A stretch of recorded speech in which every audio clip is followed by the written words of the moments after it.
Los años de peregrinación del chico sin color, de Haruki Murakami, 2013. Capítulo 1.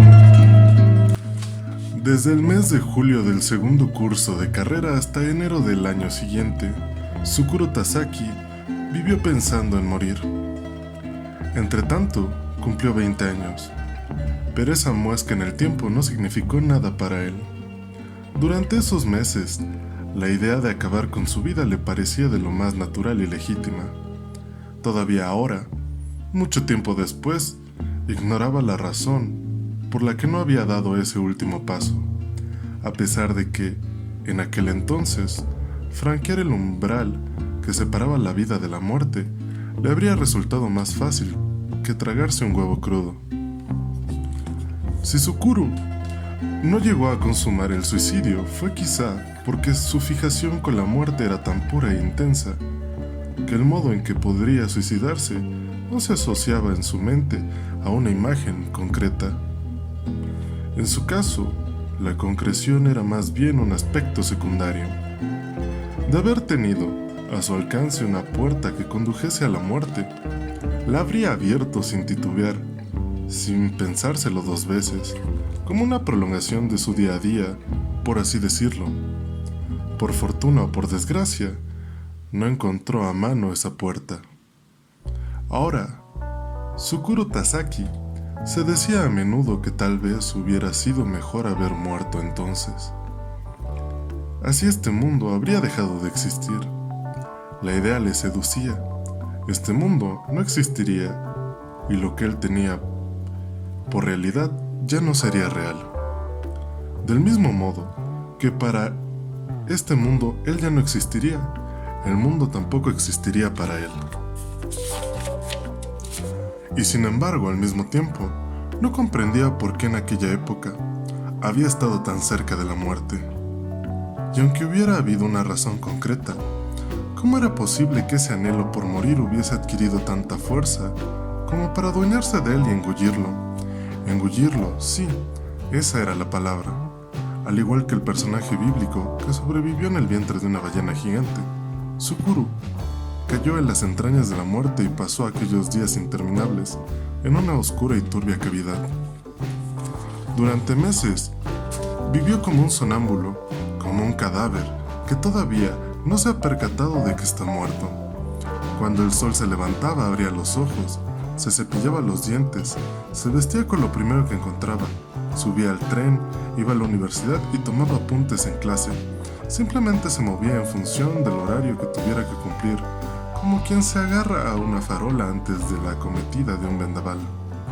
No hablaba con nadie, salvo que fuera necesario, y una vez de vuelta en su apartamento, apoyado contra la pared de su dormitorio, reflexionaba sobre la muerte, sobre lo que significaba no estar vivo. Entonces ante él se abría en sus fauces un abismo sombrío que comunicaba directamente con el corazón del infierno. Allí, en lo más hondo, se divisaba un vacío que giraba en espiral, convertido en nube sólida, y se oía un profundo silencio que oprimía los tímpanos. Cuando no pensaba en la muerte, no pensaba absolutamente nada. Eso no le resultaba complicado. No leía la prensa, no escuchaba música, ni siquiera tenía apetito sexual. Lo que ocurriera en el mundo no le importaba lo más mínimo. Si se cansaba de estar encerrado en su apartamento, salía y paseaba sin rumbo fijo por el barrio. O iba hasta la estación y sentado en un banco, pasaba horas contemplando el ir y venir de los trenes. Todas las mañanas se duchaba y se lavaba cuidadosamente el pelo, y 2 veces por semana hacía la colada. La limpieza era uno de los pilares a los que se aferraba. Colada, baño y cepillo de dientes. En cambio, no se preocupaba demasiado por la alimentación. A mediodía almorzaba en el comedor de la universidad. Pero por lo demás, descuidaba su alimentación. Cuando le entraba hambre, compraba manzanas o alguna hortaliza en el supermercado del barrio y las mordisqueaba. Otras veces comía pan de molde, japalo seco y bebía leche directamente del envase de cartón. Al llegar la hora de dormir, se tomaba una copita de whisky, igual que si fuera un medicamento, Como afortunadamente tenía poco aguante, esos dedos de whisky bastaban para que, en poco tiempo, lo invadiera el sopor. En aquella época nunca soñaba, y si lo hacía, los sueños no bien asomaban, resbalaban por la pendiente escurridiza de su mente, sin nada a lo que sujetarse, hasta una zona completamente vacía. La razón por la que la muerte atrajo hacia sí con tanta fuerza a su Kurutasaki estaba clara. Un buen día, sus 4 mejores amigos, con los que tantas cosas había compartido, le comunicaron que no querían volver a verlo, y tampoco hablar con él. Lo hicieron de modo repentino y rotundo, sin concesiones. No le dieron explicación alguna sobre el motivo de aquella cruel decisión. Y Sukuru no se atrevió a preguntar. Los 5 eran amigos del instituto, pero Sukuru se había marchado de casa para ir a estudiar a una universidad de Tokio, de modo que creyó que ser desterrado del grupo no iba a suponerle un suplicio diario. No pasaría un mal rato cada vez que se los encontrara por la calle. Sin embargo, la realidad fue muy distinta. Al estar lejos de ellos, el dolor que sentía se agravó, se tornó más lacerante. La soledad y la alienación se convirtieron en un cable de cientos de kilómetros de longitud tensado por un enorme cabrestante. Y a través de aquella línea tirante, día y noche le llegaban mensajes difíciles de descifrar. El ruido que hacía variaban de intensidad y taladraba sus oídos a intervalos, como un viento que sopla a ráfagas entre los árboles. Los 5 iban a la misma clase de un instituto público situado a las afueras de la ciudad de Nagoya. Eran 3 chicos y 2 chicas. Trabaron amistad durante el verano del primer año, en un programa de voluntariado, y a partir de ese momento, aunque al pasar de curso acabaran en distintas clases, formaron una pandilla inseparable. El programa formaba parte de las tareas de verano de la asignatura de Educación Cívica, pero el grupo decidió seguir colaborando una vez más, acabando el programa. Desde ese momento, aparte de dedicarse a las actividades de voluntariado, los días festivos se juntaban para practicar senderismo, jugar al tenis o ir a nadar a la cercana península de Chita, y a veces se reunían en casa de uno de los 5 para preparar el examen de acceso a la universidad. Pero la mayoría de las veces quedaban en cualquier parte y charlaban largo y tendido. No elegían una cuestión determinada y se ponían a hablar sobre ella, sino que, sin proponérselo, siempre surgían nuevos temas de conversación.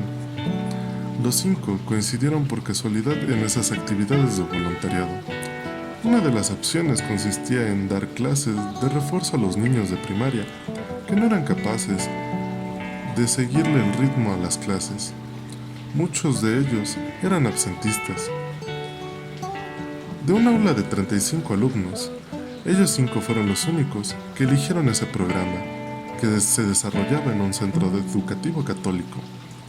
Pasaron 3 días en el campamento de verano del centro, situados en las afueras de Nagoya, e hicieron buenas migas con los niños. Entre clase y clase de refuerzo, buscaban tiempo para charlar abiertamente y conocer la forma de pensar y la personalidad de los demás. Compartían anhelos, se contaban sus problemas, y una vez terminado el campamento de verano, todos ellos sintieron lo mismo. Ahora sí me encuentro en el lugar adecuado, ahora sí estoy con los compañeros adecuados. Necesito a los otros 4 y ellos a su vez me necesitan a mí. Tal era la sensación de armonía. Se asemejaban a una aventurosa fusión química que se hubiera producido por pura casualidad, aunque se hubiesen reunido y preparado con sumo cuidado los mismos ingredientes, seguramente jamás habría vuelto a obtenerse el mismo resultado. Más tarde continuaron asistiendo al centro los fines de semana, un par de veces al mes, para ayudar a los niños en sus estudios, leer cuentos y libros con ellos, jugar y hacer gimnasia juntos. Además, se encargaban de cortar el césped del jardín, pintar el edificio o reparar juguetes. Colaboraron con el centro durante los 2 años y medio siguientes, hasta que dejaron el instituto. Tratándose de 3 chicos y 2 chicas desde el principio, podría haber surgido cierta tensión. Por ejemplo, si se hubieran formado 2 parejas de chicas y chico, habría sobrado uno. Esa posibilidad se cernía sobre sus cabezas en forma de pequeña y densa nube lenticular. No obstante, esa situación nunca llegó a producirse. Jamás hubo el menor signo de que eso fuese a ocurrir. Tal vez por azar. Las familias de los 5 eran de clase media alta y vivían en las afueras de la ciudad de Nagoya. Sus progenitores pertenecían a la generación del primer baby boom de la posguerra. Los padres eran profesionales especializados o trabajaban en grandes empresas. No escatimaban gastos en la educación de sus hijos. Sus hogares eran, al menos en apariencia, apacibles. Ningún matrimonio se había divorciado y las madres, por lo general, se ocupaban de la casa. Para acceder al instituto, los chicos habían tenido que superar una prueba, por lo que todos sacaban en general buenas notas. El caso es que los 5 llevaban una vida parecida. Por otra parte, todos, salvo Tsukuro Tasaki, coincidían en un pequeño detalle. Sus apellidos incluían un color. Los 2 chicos se apellidaban Nakamatsu y Umi, ellas Shirane y Kurono. Acotación: los primeros ideogramas de cada apellido se leen Aka, Ao, Shiro y Kuro, que respectivamente significan rojo, azul, blanco y negro. Tasaki era ajeno a esa casualidad. Debido a ello, desde el primer momento había experimentado una ligera sensación de alienación. Por supuesto que el apellido incluya o no un color, no tiene nada que ver con la personalidad, lo sabía perfectamente. Pero para su propio asombro le dolía no compartir ese rasgo con sus amigos. Los demás enseguida empezaron a llamarse por sus colores, como si fuera algo natural: Aka, Ao, Shiro y Kuro. A él lo llamaban simplemente Tsukuro. A menudo pensaba en lo mucho que le habría gustado tener un apellido con un color. Entonces todo habría sido perfecto. Aka era un alumno aventajado, sacaba unas notas excelentes, aunque no daba la impresión de estudiar con particular ahínco, descollaba en todas las asignaturas. Sin embargo, nunca se jactaba de ello, siempre permanecía un paso atrás discreto y se mostraba considerado con los otros, como si se avergonzara de su inteligencia. Ahora bien, como suele ocurrirle a las personas de baja estatura, apenas llegaba al 1,60 m. Cuando se empeñaba en algo, por insignificante que fuera, nunca daba un brazo a torcer. Le sacaba de quicio las normas arbitrarias y los profesores ineptos. Era competitivo, de modo que se ponía de mal humor cada vez que perdía un partido de tenis. No era que tuviese mal perder, pero se volvía más callado. A los demás les hacía gracia sus prontos y solían tomarle el pelo. Al final, el propio Aka también se reía. Su padre era profesor de la Facultad de Economía de la Universidad de Nagoya. Ao era delantero en el equipo de rugby y tenía una constitución física envidiable. En el tercer curso, pasó a ser el capitán del equipo. Era de espaldas anchas, pecho robusto, frente despejada, boca amplia y nariz grande. Un jugador entregado cuyo cuerpo siempre lucía heridas recientes. No era muy constante en el estudio, pero sí alegre y querido por todos. Hablaba mirando a los ojos y con voz fuerte y firme. Comía con auténtica fruición y tenía buen saque.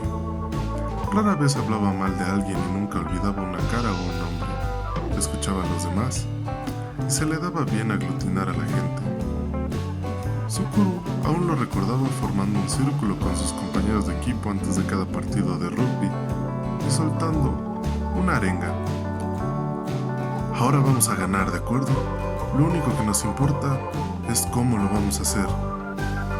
¿Por cuánto vamos a ganar? Perder no está entre nuestras opciones, ¿vale? Perder no es una opción. Perder no es una opción, gritaban los demás deportistas y se dispersaban por el terreno de juego. pero el equipo del instituto no era excesivamente bueno. Ao estaba dotado para el deporte y era un jugador astuto, sin embargo, el nivel del equipo dejaba mucho que desear. Con frecuencia sufrían derrotas aplastantes frente a equipos de institutos privados, que reclutaban a los mejores deportistas de todo el país a golpe de becas. Pero una vez terminado el partido, Ao no le daba demasiada importancia al resultado.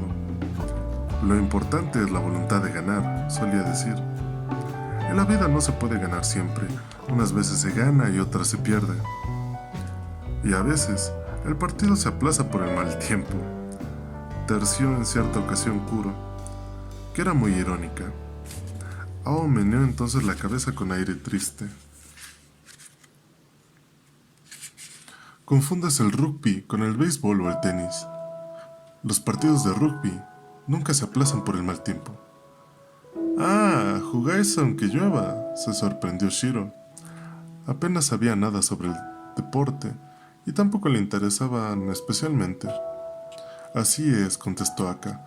Por mucho que llueva, los partidos de rugby nunca se suspenden. Por eso todos los años mueren tantos jugadores ahogados durante el campeonato. Ah, qué horror, dijo Shiro. Serás tonta.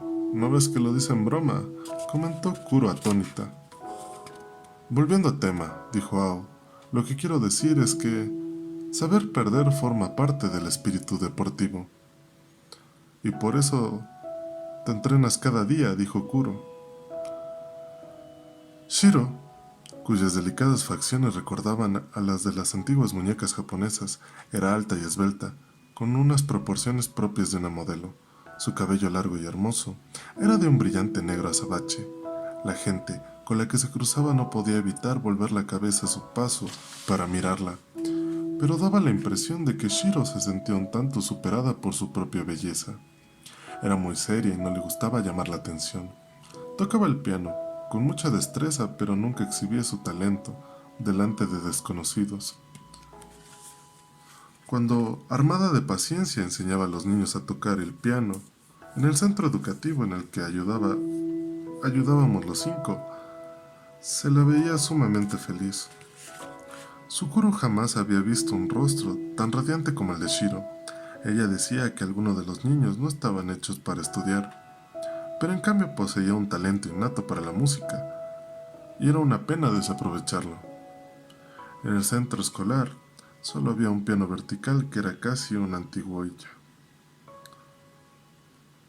Por eso los 5 decidieron unir esfuerzos y organizar una colecta para comprar un piano nuevo.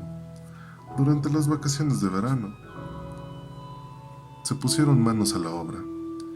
También contactaron con un fabricante de instrumentos musicales para pedir su colaboración. Al final consiguieron comprar un piano de cola. Fue durante la primavera del tercer curso en el instituto.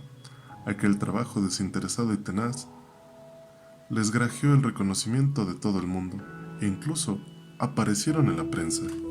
Por lo general, Shiro era parca en palabras, pero cuando la conversación versaba sobre perros o gatos, su rostro se transformaba por completo y hablaba con arrobo, pues adoraba a los animales.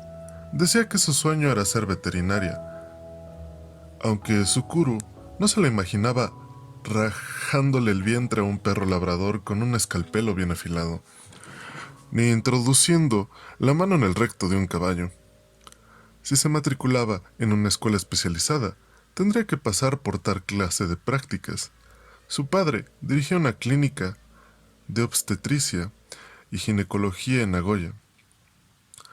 Kuro no era especialmente guapa, pero sí simpática y muy expresiva, alta y rellenita. A los 16 años ya tenía los pechos muy desarrollados y voluminosos. Poseía un marcado sentido de la independencia y una fuerte personalidad, y hablaba tan rápido como pensaba. Destacaba la asignatura de letras, pero se le atragantaban las matemáticas y la física. Habría sido incapaz de ayudar a su padre en la asesoría fiscal que éste regentaba en Nagoya. Sukuro a menudo le echaba una mano con los deberes de matemáticas.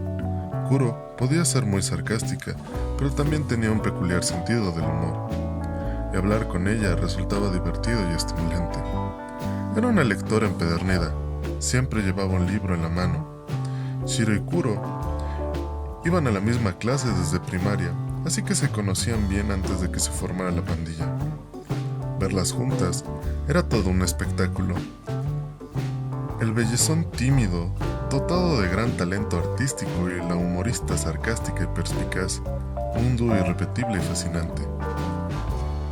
Bien pensado, Tsukuru Tasaki era el único del grupo que no destacaba en nada en particular. Sus notas eran más que aceptables. Estudiar no le entusiasmaba, pero prestaba atención en clase y después preparaba o repasaba las lecciones, lo mínimo necesario. Se había habituado a ello desde pequeño, igual que a lavarse sin falta las manos antes de cada comida y a cepillarse los dientes después. Por eso, aprobaba todas las materias sin mayor dificultad, aunque sus calificaciones nunca llamaban la atención. Mientras no diera problemas, sus padres no lo hostigaban con las notas, y tampoco lo habían obligado nunca a ir a una academia ni le habían puesto un profesor particular. En deporte no le disgustaba, pero nunca participaba en las actividades deportivas extraescolares. En ocasiones jugaba al tenis con amigos o miembros de su familia, iba a esquiar o nadaba, y eso era todo. Era bien parecido, como los demás le recordaban de vez en cuando, aunque en realidad solo querían decir que no estaba mal.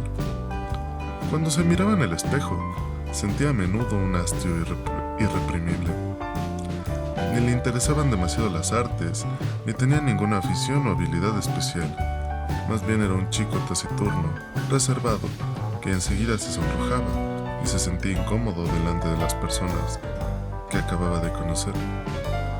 Si tenía alguna peculiaridad, por así llamarla, era que su familia era probablemente la más pudiente de las 5, y que su tía materna era una actriz veterana, discreta, pero muy conocida. Sin embargo, no estaba dotado de ninguna cualidad de la que se sintiera orgulloso o que le gustara mostrar en público. Al menos así lo veía él. Era comedido en todos los aspectos. Si hubiera que definirlo con algún color, este habría sido desvaído.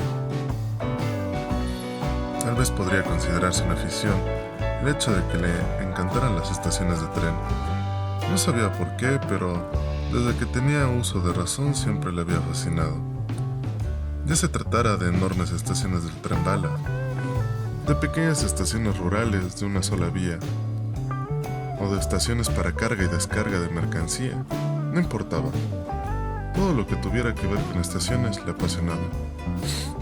De niño le fascinaban las maquetas de trenes, igual que a todo el mundo, pero lo que realmente le interesaba no eran las locomotoras ni los vagones construidos hasta el más mínimo detalle, ni las vías que se extendían por completos entramados, ni los diversos dioramas, sino simplemente las maquetas de estaciones normales y corrientes. Le gustaba mirar cómo los trenes de juguete pasaban por las estaciones, cómo iban aminorando la velocidad hasta detenerse justo delante del andén. Imaginaba el trasiego de los pasajeros. Le parecía oír los avisos por megafonía y la señal de partida de los trenes. Se figuraba los vivos ademanes de los empleados de la estación. En su cabeza se mezclaban realidad y ficción, e incluso a veces la emoción le hacía estremecer. Sin embargo, era incapaz de explicar a quienes lo rodeaban por qué le atraía tanto las estaciones de ferrocarril. Y aunque hubiera conseguido explicarlo, lo más probable es que lo hubiesen considerado un bicho raro. En ocasiones, él mismo pensaba que quizá tuviera un lado no muy cuerdo.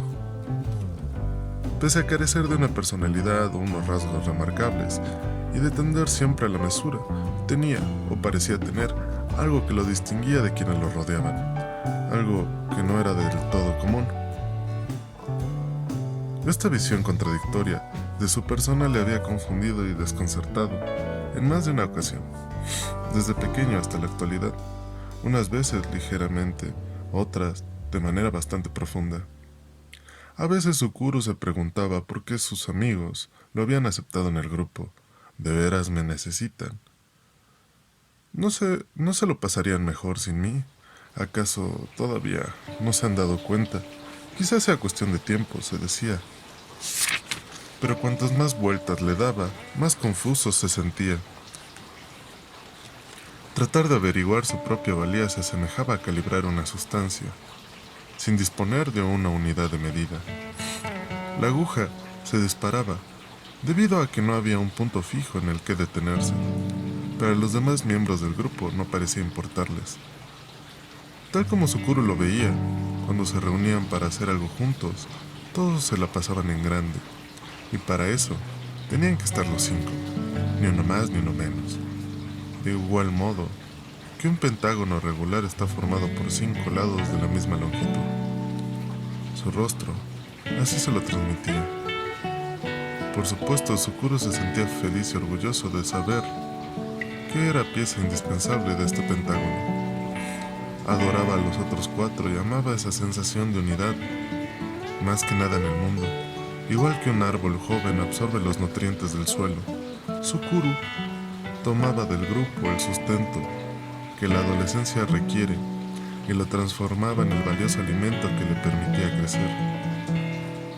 O lo reservaba y almacenaba en su cuerpo como fuente de energía para cuando lo necesitase. Aún así, en lo más hondo de su corazón persistía el temor de que algún día tuviese que desprenderse de aquel entrañable grupo, a que pudieran repudiarlo y abandonarlo. La preocupación por quedarse solo afloraba a menudo en su mente, igual que una oscura y funesta roca que emerge de la superficie del mar cuando desciende la marea.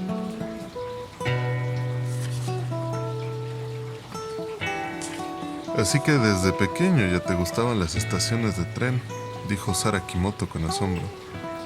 Sukuru asintió, no sin cierto reparo. Acotación: otaku es un término japonés con el que se alude peyorativamente a aquellas personas obsesionadas con alguna afición. No quería que ella pensara que era uno de esos otaku, como los que antes solía ver en la facultad de ingeniería y ahora en el trabajo. Sin embargo, quizá lo fuera al final y al cabo. Sí, no sé por qué, pero es así, reconoció. Eres una persona bastante perseverante, ¿no? Dijo ella, a pesar de que debía de parecerle gracioso. No se apreciaba en sus palabras ningún deje peyorativo. No sé explicar por qué me pasa eso con las estaciones. ¿Por qué precisamente con las estaciones? Sara sonrió. Seguro que es tu vocación. Quizá, concedió Sukuru. ¿Por qué hemos acabado hablando de esto?, me preguntó. Todo aquello había ocurrido hacía mucho tiempo y preferiría borrarlo de su memoria. Pero Sara, por algún motivo, insistía en saber más detalles sobre su época del instituto, qué clase de estudiante era, a qué se dedicaba, y sin apenas darse cuenta, la conversación derivó de forma natural hacia la pandilla. Los 4 con color y Sukuru Tasaki, el chico sin color. Se encontraba en un pequeño bar en las afueras del barrio de Bisu, en Tokio. Habían planeado cenar en un pequeño restaurante que Sara conocía, pero ella le había dicho que había almorzado tarde y que no tenía demasiada hambre, así que cancelaron la reserva y acabaron tomando una copa en un bar, mientras picaban queso y frutos secos. Sukuru no puso objeción, nunca tenía mucho apetito. Sara era 2 años mayor que él y trabajaba en una importante agencia de viajes. Se dedicaba a organizar tours por países extranjeros. Como es natural, su trabajo lo obligaba a viajar mucho. Sukuru, por su parte, se dedicaba al diseño y mantenimiento de estaciones de tren en una empresa ferroviaria que cubría el área occidental de la región de Kanto, que incluía Tokio. Era su vocación, como había dicho Sara. Aunque sus empleos no se pareciesen, ambos trabajaban con algo relacionado con el transporte de personas. Alguien los presentó en una fiesta de inauguración de la casa de uno de los jefes de Sukuru. Intercambiaron direcciones de correo electrónico y aquella era su 4ª cita. y la tercera, después de cenar, habían ido a casa de él y habían hecho el amor. Hasta entonces las cosas habían sobrevenido con toda naturalidad. Pasada una semana, se encontraban en una fase delicada. Si seguían así, su relación se volvería más seria. Él tenía 36 años y ella 38. Evidentemente no era un amorío de adolescentes. Desde el momento en que se conocieron, a Sukuru le agradó el rostro misterioso de Sara. No era especialmente hermoso, al menos en el sentido convencional de la palabra. Sus pómulos salientes daban una impresión de terquedad y tenía la nariz fina, un poco puntiaguda. Pero en esos rasgos había algo fresco que atrajo poderosamente su atención. Sus ojos eran estrechos, pero cuando intentaba ver algo de repente se abrían como platos, y entonces surgían dos pupilas negras, descaradas y llenas de curiosidad. Aunque no sea muy consciente de ello, en el cuerpo de Sukuru hay un lugar muy delicado y de una sensibilidad muy aguda. Se encuentra en algún punto de su espalda. Una pequeña zona blanda que él no alcanza a tocarse y que por lo general permanece oculta, de tal forma que no se ve a simple vista. Sin embargo, en los momentos más inesperados esa zona se activa de súbito, cuando alguien la presiona con la yema de los dedos. En ese instante algo se pone en funcionamiento en su interior y segrega una sustancia especial. Esta sustancia se mezcla con la sangre y es enviada a cada rincón de su organismo, estimulándolo tanto física como mentalmente. La primera vez que se encontró con Sara, sintió como unos dedos invisibles se alargaban y presionaban con fuerza ese interruptor en su espalda. A pesar de que el día en que se conocieron hablaron largo y tendido, no recordaba en absoluto qué habían charlado. Lo único que recordaba era esa repentina sensación en la espalda y un extraño estímulo físico y mental que no conseguía expresar con palabras. Una parte de sí mismo se distendía y otra se contraía. Esa era la sensación. ¿Qué demonios significaría? Sukuru le dio vueltas durante días, pero a él nunca se le había dado bien pensar sobre cosas poco definidas. Más tarde le envió un correo electrónico y le invitó a comer. Quería averiguar qué significaba aquella sensación y qué la estimuló. No solo le gustaba el rostro de Sara, sino también cómo vestía. Usaba prendas de corte bello y natural, con pocos ornamentos. Además, el modo en que ceñían su cuerpo transmitía una impresión de comodidad y simplicidad, aunque uno podía deducir que había tardado bastante tiempo en elegirlas, y que no eran precisamente baratas. Los accesorios y el maquillaje con que combinaba la ropa eran elegantes y discretos, pese a que Sukuru nunca había prestado demasiada atención a su propia indumentaria. Le gustaba contemplar a las mujeres que vestían bien. Era parecido a disfrutar de una bella melodía.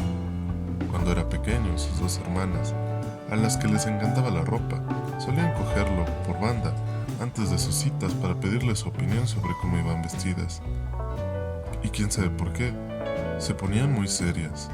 Mira, ¿qué te parece esto? ¿Cómo me queda? ¿Combina bien?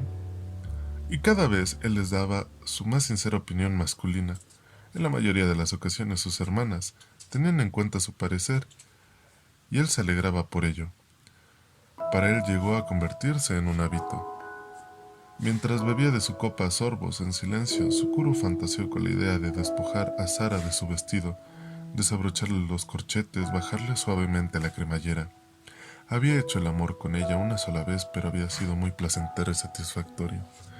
Tanto vestida como desnuda, aparentaba 5 años menos. Era de piel muy blanca. Sus pechos, no demasiado grandes, eran hermosamente redondos. Acariciarle amorosamente la piel era maravilloso, y la sensación que le procuraba abrazarse a su cuerpo después de correrse era realmente deliciosa. Pero por supuesto ahí no acababa todo. Lo sabía. Se trataba del vínculo entre dos personas. Para recibir hay que ofrecer. ¿Qué tal te fue a ti en el instituto?, preguntó Sukuru. Sara sacudió la cabeza. No hubo nada especial. Fue bastante aburrido. Ya te lo contaré otro día. Hoy quiero que me hables de ti. ¿Qué pasó con tu pandilla? Sukuro se puso un puñado de frutos secos en la palma de la mano y se lo llevó a la boca. Entre nosotros había una serie de acuerdos tácitos. Uno de ellos era hacerlo todo junto, siempre que esto fuera posible. Por ejemplo, evitábamos hacer cosas por parejas. De lo contrario, corríamos el peligro de que el grupo acabara desmembrándose. Teníamos que ser una unidad sobre la que solo actuara una fuerza centrípeta. ¿Cómo explicártelo? Intentábamos preservar esa especie de unión armónica y sin perturbaciones. ¿Una unión armónica y sin perturbaciones? En sus palabras se apreciaba auténtica sorpresa. Sukuro se sonrojó. Íbamos al instituto, éramos muy ilusos. Sara lo miró fijamente y ladeó un poco la cabeza. No creo que fueras unos ilusos. Pero, ¿cuál era el propósito de esa unión? Como te lo he contado al principio, queríamos ayudar en el centro de niños desmotivados y con problemas de aprendizaje. Ese fue el punto de partida y, por supuesto, siempre significó mucho para nosotros. Pero quizá con el paso del tiempo, mantener el grupo se convirtió en un propósito más. Existir y seguir existiendo era en sí un propósito. Tal vez. Sara entornó los ojos y dijo, igual que el universo. No sé si era igual que el universo, dijo Sukuro, pero en esa época para nosotros era muy importante conservar esa química que se había creado cuando estábamos juntos. Era como intentar evitar que el viento apagase una cerilla encendida. ¿Química, has dicho? Sí, esa fuerza que surgió por pura casualidad, en unas circunstancias que jamás se repetirán. Algo así como el Big Bang. Sobre el Big Bang tampoco sé mucho, contestó Sukuro. Sara sorbió un trago de su mojito y observó desde distintos ángulos la forma de las hojas de hierbabuena. Oye, sinceramente, yo me eduqué en colegios privados femeninos, así que no sé cómo es una pandilla mixta de estudiantes de instituto. Ni siquiera puedo imaginármelo. Supongo que para conseguir que el grupo permaneciese inalterablemente, tuviste que refrenar vuestros impulsos sexuales en la medida de lo posible. ¿Me equivoco?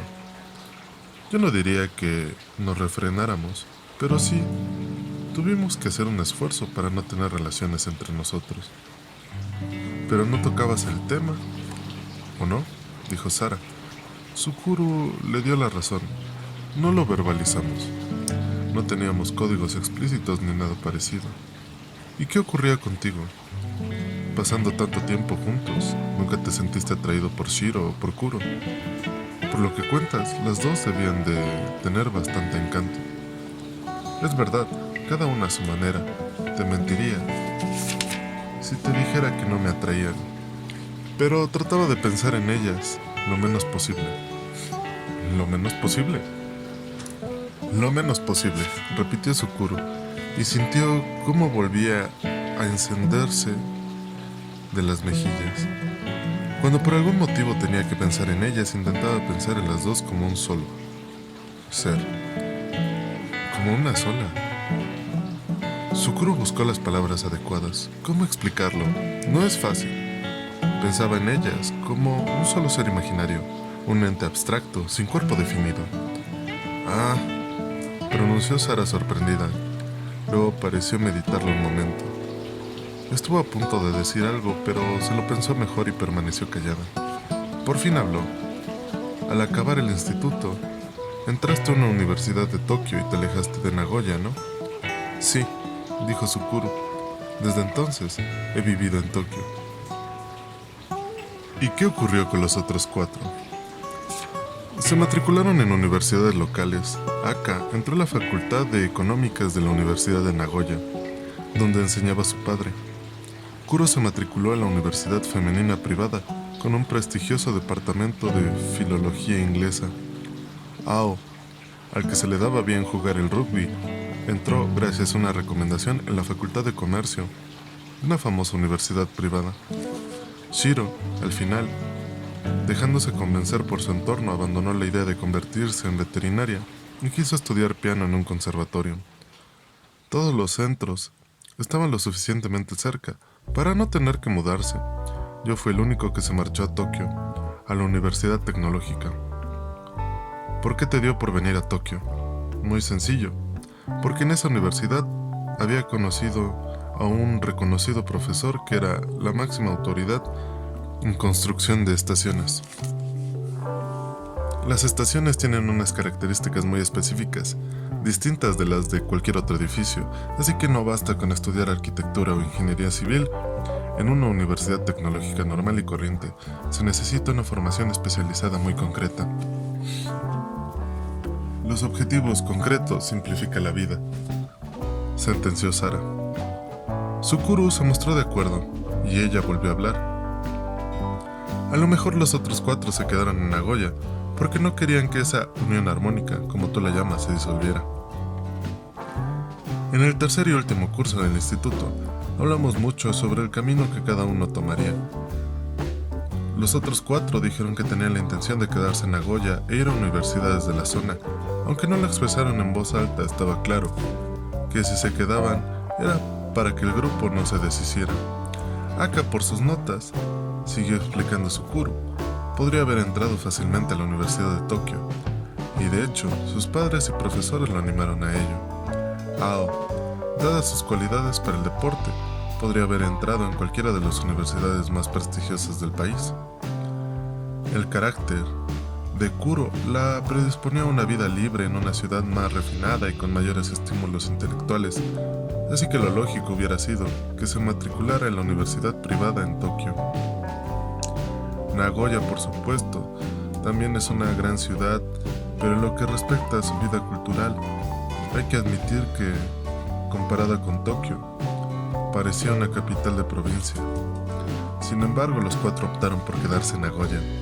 El nivel de los centros a los que acudieron estaba un peldaño por debajo de lo que les habría correspondido. Shiro era la única que nunca se habría ido de Nagoya, aunque la pandilla no hubiera existido. No era de esas personas que salen por voluntad propia de su mundo en busca de nuevos estímulos. Cuando me preguntaron qué iba a hacer yo, les respondí que aún no lo tenía claro, pero en realidad ya había decidido marcharme a Tokio. A mí también me habría gustado quedarme en Nagoya, ir a una universidad normal y corriente y pasármelo bien con ellos, sin matarme demasiado estudiando. Para mí habría sido más cómodo en muchos sentidos, aparte de que era lo que mi familia deseaba. En cierta manera esperaba que al graduarme tomara las riendas de la empresa de mi padre, pero yo sabía que, si no venía a Tokio, luego me arrepentiría. Tenía que entrar a toda costa en el departamento de ese profesor. Te entiendo, dijo Sara, ¿qué les pareció a los demás que te marcharas? Bueno, no sé qué pensaban, pero imagino que se llevarían un chasco, porque sin mí iba a perderse el espíritu de unión que había surgido entre los 5. La química, o tarde o temprano, se transformaría en algo de una naturaleza distinta. Sin embargo, cuando se enteraron de que Sukuru estaba decidido a marcharse, no intentaron disuadirlo. Al contrario, más bien lo animaron. Tokio está a 1:30 de distancia en tren bala. Puedes volver a casa siempre que quieras. Además, a lo mejor no apruebas el examen de acceso a la universidad, le dijeron medio en broma. Lo cierto era que para superar ese examen necesitaba estudiar como jamás lo había hecho. ¿Y cómo fue la relación entre los 5 chicos al acabar el instituto? Al principio todo iba bien. Yo regresaba a Nagoya los días festivos de primavera y otoño, también para las vacaciones de verano y fin de año, y procuraba quedar con ellos siempre que me era posible. Nos llevábamos igual de bien que antes. Al verse las caras después de tanto tiempo, tenían mucho que contarse, de manera que las conversaciones eran interminables. Cuando Sukuru se marchaba, los 4 solían hacer cosas juntos, pero cuando regresaba, volvían a formar la misma piña de 5. Por supuesto, si alguien tenía algún compromiso, se reunían solo 2 o 3. Los 4, que se habían quedado en Nagoya, siempre recibían con agrado a Sukuru, como si esa interrupción temporal no hubiese ocurrido. Por lo menos Sukuru no notaba que el ambiente hubiera cambiado, o que se hubiese producido alguna grieta invisible. Se alegraba de ello. Por eso no le importaba no tener amigos en Tokio. Sara lo miró, entrecerrando los ojos. ¿No hiciste ninguna amistad en Tokio? No sé por qué, pero no conseguía hacer amigos, dijo Sukuro. Nunca he sido demasiado sociable, pero tampoco es que me encerrara en la casa. Era la primera vez que vivía solo y tenía toda la libertad del mundo para hacer lo que quisiera. Fueron días bastante entretenidos. En Tokio, las líneas de ferrocarril se extendían como una malla por toda la ciudad. Hay infinitas estaciones y yo me pasaba horas visitándolas. Estudiaba su estructura, dibujaba croquis, anotaba todo lo que me llamaba la atención. Debía de ser divertido, dijo Sara. Pero la universidad no tenía nada de divertido. En los primeros cursos, los contenidos eran generalmente con pocas asignaturas especializadas y la mayor parte de las clases le aburrían. Aún así, asistía prácticamente a todas, recordando el esfuerzo que había hecho para acceder a la universidad. Además, hincó los codos en el francés y el alemán. También fue a clases de conversación de inglés. Ver que los idiomas se le daban bien fue un descubrimiento, pero amigos, no, a su alrededor no había ni una sola persona que le ajetreara, ni que le atrajera, comparado con aquellos 4 fascinantes jóvenes que lo habían acompañado durante su época en el instituto. Todo el mundo le parecía pusilánime, soso y falto de personalidad. No encontró a nadie con quien le apeteciese trabar amistad o hablar más allá de lo imprescindible. Así que en Tokio pasaba la mayor parte del tiempo solo. Gracias a ello, empezó a leer mucho más que antes.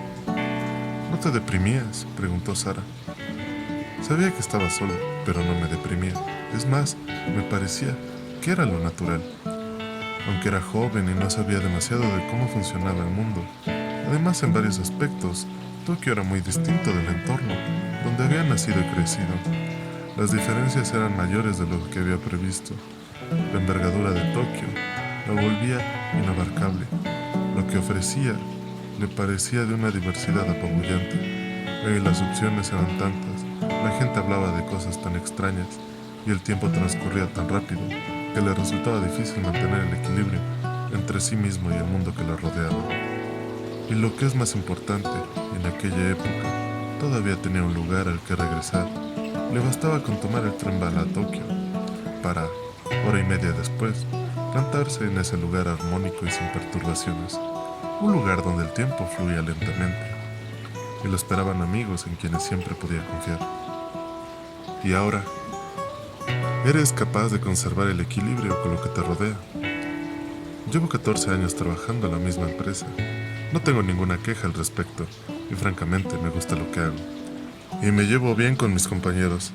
En todo este tiempo he salido con algunas chicas, aunque por las circunstancias que fuesen, ninguna relación llegó a cuajar. La culpa no fue solo mía. Y no te deprime estar solo. Como aún era temprano. En el local no había más clientes aparte de ellos. De fondo sonaba un trío de jazz con piano. No, creo que no, dijo Sukuro tras titubear un poco. Pero ya no tienes a dónde regresar, ¿no? Es el lugar armonioso y sin perturbaciones. Sukuro se quedó pensativo, aunque no había nada en lo que pensar. Ya no, respondió en tono tranquilo. Durante las vacaciones de verano del segundo curso, supo que ese lugar había desaparecido.